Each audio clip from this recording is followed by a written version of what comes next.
everyone, and welcome back to another episode of Keep Calm and Mental Health On. I'm your host, Aditi, and today we're speaking with a special guest who has a passion for youth mental health, ranging from classrooms in Nigeria to digital platforms across the world. She is a mental health educator, content creator, and writer with a lot of experience in mental health advocacy work. Would you like to introduce yourself to the listeners with your name and a little bit about yourself? Hey, hi everyone. My name is Ibiyemi Shindara, and I'm an advocate living in Nigeria. I studied psychology. I graduated last year, and I'm committed to creating a safe space for people with mental health, for people struggling with their mental health. So basically, that's what I do. And I like to call myself your one stop for every single thing mental health. Nice to be on this podcast today. Yeah, welcome to the podcast. And to start off, what does mental health advocacy personally mean to you? Okay, to me, mental health advocacy means creating the change I desire to see. Because as someone who has also had, I like to say, my own fair share of mental health struggle, right? I understand how it feels for you to feel like people do not see you, for you to feel like people don't see the struggles that you are going through. And at the beginning of my mental health advocacy journey, I used to do a lot of, stating the problem, complaining a lot without actually doing something about it, right? So to me, mental health advocacy is about creating the change I desire to see in the mental health space and also holding space for other people as well. Yeah, that's beautiful. And you've been doing this work for a while now. So, what sparked your journey in the mental health advocacy world, and what made you really care about mental health? Um, what sparked my journey into mental health advocacy? I would say my story, the story of a relative, and also the story, I can never forget, the story of a university student, a UNILAG student. So in Nigeria, there's a school they call University of Lagos University. And I remember sitting in my room that day and I saw news that said, oh, a student died by suicide. I've always been interested in mental health, but just hearing that story sparked me. It sparked something in me. I'm like, oh, I don't think it's possible for someone to just wake up one day and decide I want to die by suicide. I want to end my life. I don't think it's possible. So I remember hearing that news and then I just created a group chat because a lot of people already know me to mental health before then. So I just created a group chat, added a few people, oh, let's talk about this. I brought someone with lived experience and we spoke about it. And that was how I actively started mental health advocacy. But before then, always you constantly see me reading about mental health, going online, reading about different disorders, about the state of mental health in Nigeria. I was very passionate about it, but then that one experience and then also experience of a family member as well. I remember when one of my relatives was struggling with his mental health. I was still young then. I was in secondary school and I was in boarding school. So a friend came to me, a family friend came to meet me, and she was telling me how, oh, they said your brother has joined court, has done this, and I'm like, I know my brother. That's not my brother, right? Only for me to realize that she did not understand mental health struggles, right? So the news that was going on all around was, oh, he was into drugs, he was a cultist, and that was why he was struggling with his mental health. We just shows the stigma associated with mental health, especially in Nigeria. Because if you're struggling with your mental health, people just assume that is because you did something wrong or you have a role to play in it, which I don't think is true. And I also had my own fair share in 2019, and it just started my mental health journey.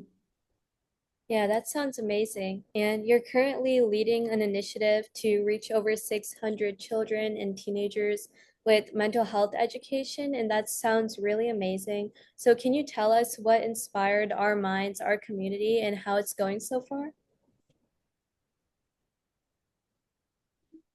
If you asked me this question last year, I don't think I would say that I ever saw myself l- trying to do some. I like to say it is crazy because how old am I? I'm just 20. I just turned 20 in April, so I'm pretty young, right? So I never imagined that I would be leading something this huge. I mean, to other people, it might not be something huge, but for me, I think is actually really great, right? Because if you knew me, let's say 2 years ago, 3 years ago, you constantly hear something like, "Oh, I don't like children. I don't like talking to children." You will constantly hear me say that to people a lot, right? So imagine someone who doesn't like kids, and now I'm running a mental health initiative, especially for these children, right? So what inspired me to start our mental community was actually the instruction of God, because I'm a believer, I believe in Jesus Christ, right? So it was just God telling me, it was an instruction from God basically, and it wasn't a case of God speaking to a random person, right? Because I'm already passionate about mental health. I do a lot of digital content. I put out content on mental health on my Instagram, everywhere, right? So it wasn't something that was super hard for me, right? And but then at the same time, I still had that fear to start because I've never done this before. I I like to say sometimes I like being super comfortable, being behind the scenes, right? So if I want to post something online now, nobody knows where I am. But then imagine going out there, I'm actually speaking to real people. I mean, people online are actually real people, but then I would have to speak to children, talk to them, educate them about mental health. And I would say that it has been great. It's been good. It's been great, but it can be better. And it has taught me a lot, right? Starting our mindset community. One thing I've learned is that passion will only take you so far, but then passion without knowledge, you can't really do anything if you don't have the knowledge. You can say, "Oh, I'm a mental health advocate. I'm very passionate about this," but if you do not have the right knowledge, the right skills, the change you want to create, you can't really do so much with it. But I'm really grateful that it has been a learning curve for me because as I'm educating these kids, I'm also educating myself as well. I'm also educating myself, sorry, as well. And basically, what we do at our Minds Up community, we educate kids about mental health. We create safe spaces for them for conversations like this to hold. And then we also come from the aspect of faith and mental health because most people think faith and mental health can coexist. One, you have to leave one for the other. But then I believe that science and your belief in God can also coexist together. So we also talk to them about the gospel, and then we also give out free mental health affirmation card, and that's gospel themed as well. But then we do a lot basically, and this we recently had an edition in Abuja. We went to underserved community in Abuja, a Biazin community, and since I went there, I left with a very huge burden because now going to that community, and that was the fifth edition of our mental health outreach. But then going to that community made me realize something. It is it is beyond me. It is bigger than me, and it is much more than coming to talk to these kids about mental health. So since then, I've been thinking of how to make it better, how to actually help these kids, these teenagers that we're speaking to. Because if I come to you now and I talk to you about mental health, once I leave, right, I'm literally dumping you back into that community, that environment that is already, choking whatever it is, right? So I've been thinking of a way to make things more, to help these kids beyond just mental health, access to quality education, making them access to mirrors of possibilities, people they can look up to and see, oh, my life is beyond just my environment, right? So I would say that it's been great. I've been learning a lot, and we're also open to funding as well because I think that has been one of our major roadblocks, getting people to partner with us and see the beautiful work that we're doing. Yeah, that's an amazing initiative to be starting so young, and I'll make sure if you have any links, I'll make sure to put them down below if people would like to fund that initiative. So I'm pretty sure you are learning a lot from directly working with youth in Nigerian communities. So I feel like what's something that most people misunderstand about mental health when, especially when you're working directly with these people? Okay, so when working with young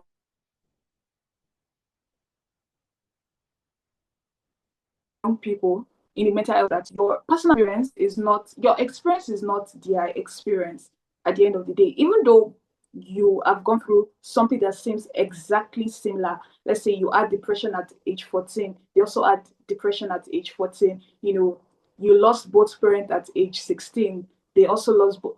It doesn't mean that your experiences are the same at the end of the day. So I think when working with people like this, you have to come as a clean slate, right? We might have similar experiences. For example, for me, I run our Minds Are community. I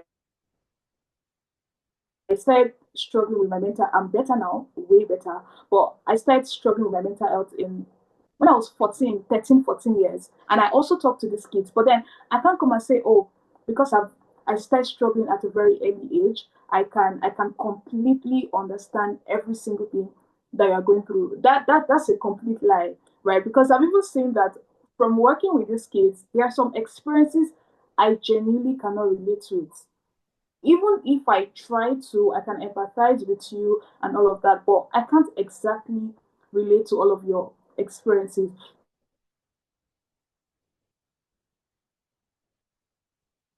So don't come as this thing that is going on with you and I'm here to save you. Don't come that way. Come because this is something I've learned from my mental health internship, practicing as a psychologist in training, right? When it comes to therapy, you're not providing solutions. You are working them till they realize that solution themselves, right? So it also applies to doing these community outreaches and working with these youth, right? Because you're not don't come and put solutions at them, right? Your upbringing is different, environment is different. There are a lot of things that makes an individual unique, right? So you have to see from all of these perspectives and come up with a solution that applies to them and not what you think they need, but actually what they need. And it will involve you speaking to them, speaking to the community, speaking to their parents. You need to have conversations with these people to create a solution that would actually help them. Yeah, I think it is really important to help guide people to solutions rather than give them solutions yourself without knowing them that well. And I realized that, you wear so many hats. You're an educator, a content creator, and a journalist. So, how do you use storytelling to build awareness and fight stigma in mental health? I would not exactly call myself a journalist. I Okay. would exactly be a journalist. So the story to that is my dad is a journalist. My dad has a media house. He runs Nigerian News Direct in Nigeria, right? And basically, my family, we all grew up in media. So whether I want to or not, I'm in media, whether I want to or not. But then from time to time, I write mental health articles in the newspaper as well. So yeah, I just wanted to put that out there. So how do I'm also a content creator. That's true. I'm educator. I started that this year. But then how do I use storytelling to end stigma and drive awareness? Um, Basically, I like to use storytelling. I start with my own story because at the end of the day, people can't relate to something that is abstract. When it comes to mental health, people already have this assumption that mental health is hard to understand. Mental health does not affect me. Mental health is there and I'm here, right? But then you have to bridge that gap between their knowledge and the assumption that they have. And for you to do that, you have to use someone that is real. And thankfully enough,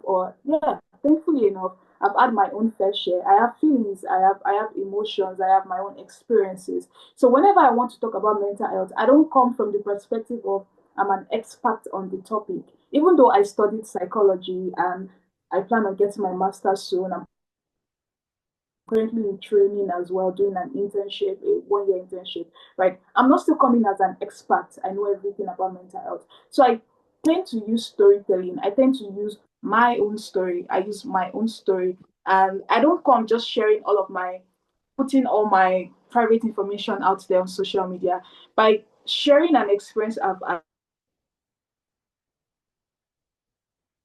had, I link that to mental health. Still, this thing affects you, it affects me, it affects everybody, right? So that's how I use storytelling, by starting with myself, because I've noticed that since I started sharing my story, my community on Instagram, people tend to send me DMs, send me messages, and it just makes people open up as well, because oh, this thing is actually real. I can relate to this person. Because it's different from me if I come and say, oh, person A has depression, and then I say Fatima has depression. Samson, give a name to these people, and don't just use abstract terms or come with all the psychology jargons. People would not understand. The people you are trying to talk to at the end of the day. Because I can as well I can as well just go and meet the experts and educate them about mental health. But those are not people that need it. People that actually need it are people like myself, right? So I have to come down to their level, use storytelling, and make them see that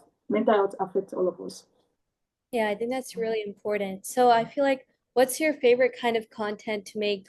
The ones that you make on Instagram, like posts and videos, or things like articles and campaigns, and why do you think that way?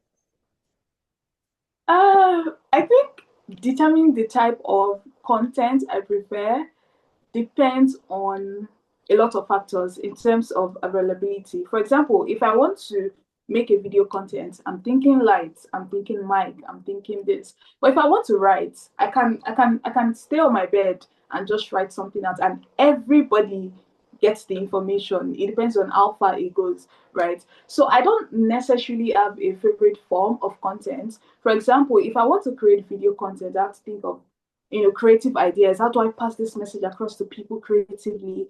I also think of the platform. There are a lot of factors that determines it, but I prefer creating video content. But then because I prefer creating video content, it has in a way limited me from putting out more content about it, because I'm thinking of all the things I have to get together. But I also enjoy writing. I enjoy writing a lot, because when I write, you have access into my mind. You have access into my brain. You can see what I think about mental health. I recently wrote an article on mental health advocacy in Nigeria, but I've been scared actually of putting it out, because I don't know. I think after this call, I'll probably just post it. But yeah, I can't really pick video, writing, anyone works for me. Yeah, and okay. So as someone working in media, what advice would you give to advocates who want to use their digital platforms for social good like you do to advocate for mental health as well? And what advice would I give to them for people in the mental health space, right? Yes. Okay, so I would say that at the beginning, right, there is a tendency for you to, especially for someone with lived experience, there is a tendency for you to, in an attempt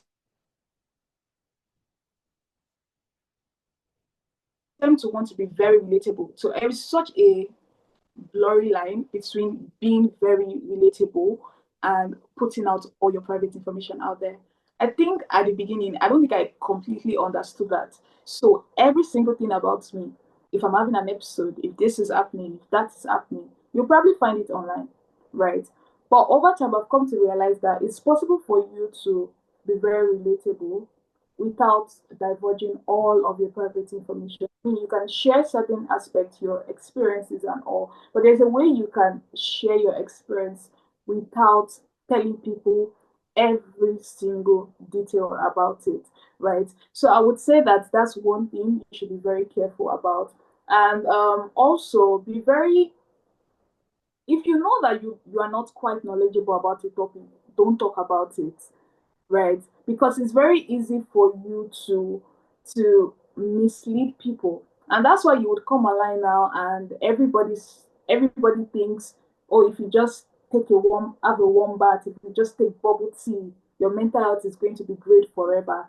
I mean, care strategies, but it doesn't necessarily mean that you are going to have an optimal mental health because you're taking bubble tea every morning or you're having a warm bath, right? So you can decide to pick a topic you know that you have so much knowledge about and stick to it. But then, in as much as you're sticking to it, right, you need to also read, learn about other aspects because you need to let opportunity meet you prepared at the end of the day, right? You can't decide to just pick an aspect and not know anything about other aspects as well. And I think one thing that would also help you is collaboration a lot. That's something I'm learning. I at the beginning I don't think I used to collaborate with people a lot, but now I'm trying. I'm learning to follow other people in the mental health space and also see how they do their thing because at the end of the day, collaboration is very key in the mental health space. You can't create the change alone. You will need people. Only one person can't meet billions of people in this world with mental health education or ending the stigma, right? You will need people along on the journey, and you need people that are knowledgeable and people that also believe in your vision as well. Also, I would also say don't be scared of what people would say at the end of the day because the mental health space, we don't have a lot of people. At the same time, we have a lot of people posing like they are mental health advocates or professionals, mindfully what they don't have the good interest of people at heart, right? So don't be scared of showing up with so much audacity. If you have an idea, go for it now. Go for it right now. Do it now. I mean, it might be very scary, right? But walk into spaces knowing fully well that you have a vision and you know that you want to create that change because no, the change won't fall on your lap. You would have to work towards it and create the change you really want to see. Yeah, collaboration is very important, and so is being informed about the things you talk about. And I've noticed that suicide prevention is a topic that you speak out on. So, how do you approach such a sensitive subject with both compassion and cultural awareness? In my country, Nigeria, right? I think suicide is still a crime. Suicide is a crime in Nigeria, right? So for talking about suicide, talking about a topic like that, I can't just I can't just come online and start because there's a way you can talk about suicide because you are trying to there's a way you can talk about suicide and it sounds like you are encouraging suicide.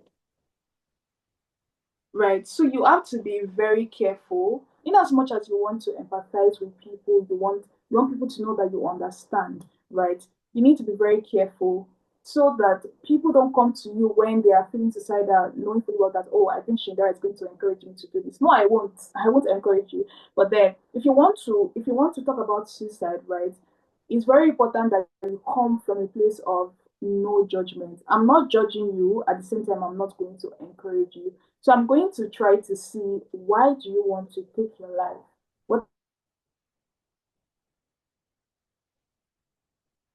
is going on with you? So at the end of a place of compassion, coming from a place of care, and not coming from a place of judgment, because you can hear you can hear someone say, "Oh, I'm very suicidal. I want to end my life," and then people would start saying things like, "Oh, you have all the money in the world. You have a parent. You have a place to sleep, right? Why would you want to take your life, right?"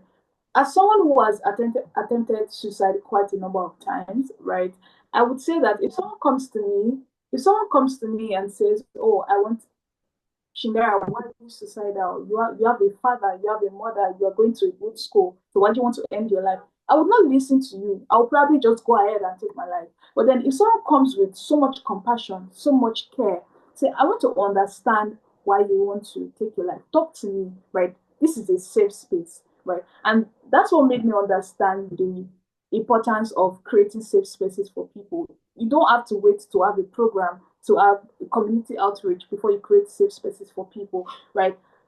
As you go about your day, be very kind, be very loving, let people know you as someone that I can talk to this person about anything, and I know this person is not going to judge me. At the same time, this person is not going to encourage my out of other act at the same time. So approaching a topic as sensitive as suicide requires compassion and it requires care as well, requires love. The core of it at that point is that person and not how you feel about it. Let's say maybe your religion doesn't even accept suicide or something, I don't know. But then you're not that's not your focus right now. Your focus is on how to help this person so they don't take their own lives, because you know they have so much potential, they have so much light that they still need to share with the world. Yeah, safe spaces are very, very important. So I feel like I just want to ask, what are some of the biggest mental health misconceptions that you've seen in Nigerian or even African communities, and how can we start shifting those narratives? There are a lot. I don't exactly know where to start from, but I will start from religion, right? In Nigeria, there is this popular misconception about how, as a Christian or as a believer or whatever religion you practice, you cannot, faith and science cannot coexist together.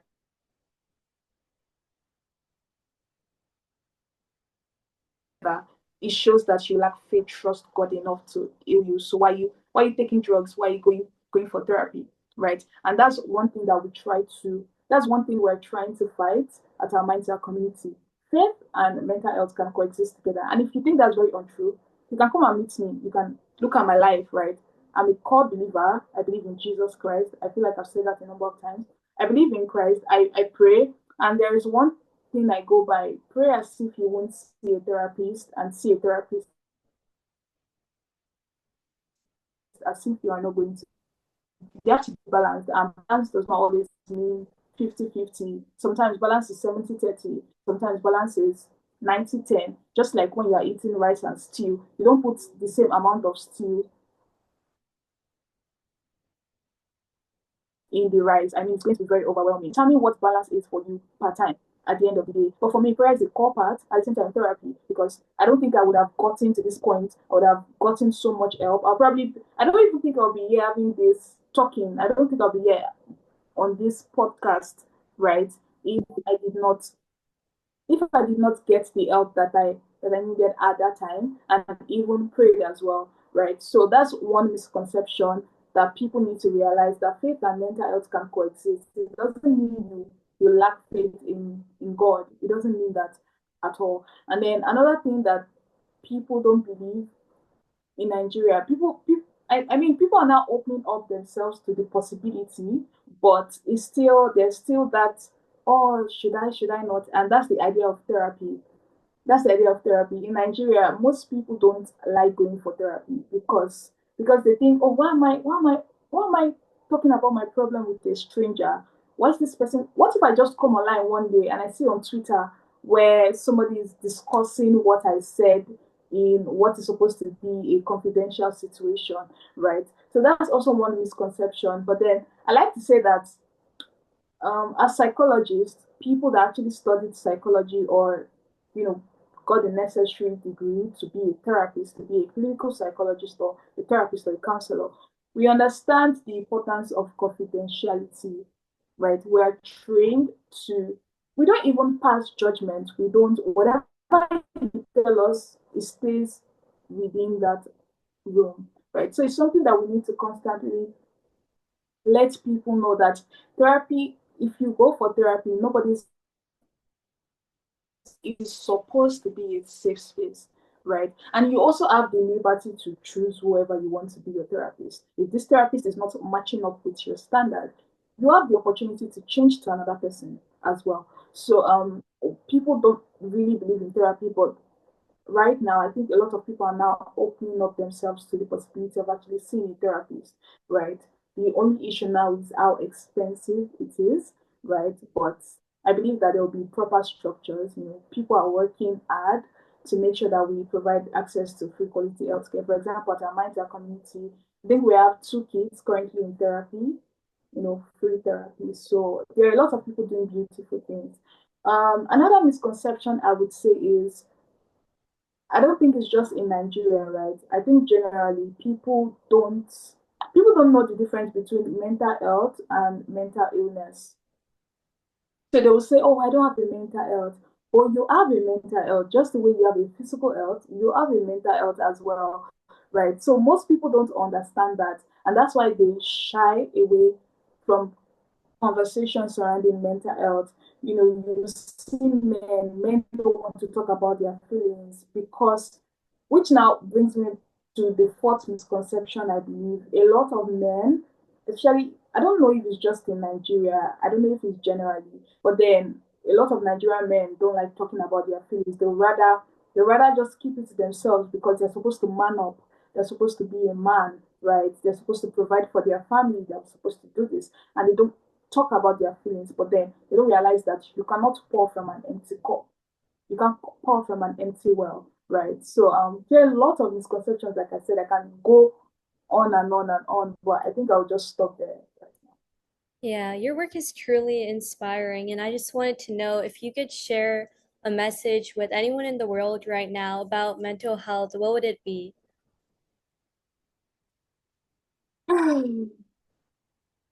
One message that I would share with the world about mental health is, I think I have a lot to share. But first, I would say that mental health affects every single person, and we all need to work together. I genuinely believe that everyone should be a mental health advocate, because at the end of the day, you're advocating for yourself. You need to have a voice. You're advocating to have a voice in the decisions that matter, that affect your life, right? So I would say that mental health affects every single person, and we all need to come together to make sure that we create the change that we truly desire to see. And one thing I would also say for anyone that is struggling and currently listening to me is that healing is truly possible, regardless of whatever anyone has ever told you, that probably you would never get out of this, or you would constantly feel that way for the rest of your life. I genuinely believe that's not true. I've heard stories of people, even myself, that have gone through mental health struggles. They got the desired help. They were committed to it. They were very intentional about their healing, and now they are they are great. They are okay. They are doing well. They are changing, making shifts in whatever space they find themselves in. So I just want to tell anybody listening to me that healing is truly possible, and tomorrow is going to be good, right? No matter how today looks, because I remember then as well, I used to think that I would never get better. I'll probably even be asking for death or something because the pain was too much for me to deal with. But then through resilience, getting the help that I need, I genuinely believe that healing is possible. And, I am genuinely rooting for everyone that is currently going through any form of mental health struggle right now. That's so beautiful. Thank you for sharing that. And thank you for sharing your voice on the podcast today and for sharing your experiences and your amazing work. I love how you want to create the change that you want to see in the world. That just sounds so beautiful. And your work really reminds me, and I know so many other people, that mental health advocacy can happen in classrooms, communities, and even conversations like this. And to our listeners, if anyone wants to check out her work, make sure to check the episode description for links and resources. And until next time, keep calm and mental health on.